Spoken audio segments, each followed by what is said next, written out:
Kerafed MD R അശോകിനെ മാറ്റി. Vigilance റിപ്പോർട്ടിലെ ശുപാർശ പരിഗണിച്ചാണ് നടപടി.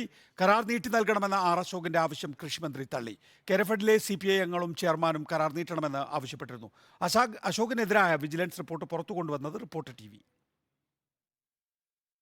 കേരഫെഡ് MD ആർ അശോകിനെതിരായ വിജിലൻസ് റിപ്പോർട്ട് കൃഷിമന്ത്രി P. പ്രസാദ് അവഗണിക്കുന്നതായി രേഖകൾ സഹിതം റിപ്പോർട്ടർ TV പുറത്തുവിട്ടിരുന്നു. ആർ അശോകിനെതിരെ കടുത്ത നടപടിയെടുക്കാൻ 2022 ഡിസംബറിൽ വിജിലൻസ് ശുപാർശ ചെയ്തിട്ടും കൃഷിവകുപ്പ് നടപടിയെടുത്തിരുന്നില്ല. ആർ അശോകിനെ മാതൃവകുപ്പിലേക്ക് തിരിച്ചയക്കണമെന്ന് കൃഷി സെക്രട്ടറി കത്ത് നൽകിയിട്ടും മന്ത്രി ഇടപെട്ട് MDയുടെ കരാർ നീട്ടി നൽകുകയായിരുന്നു.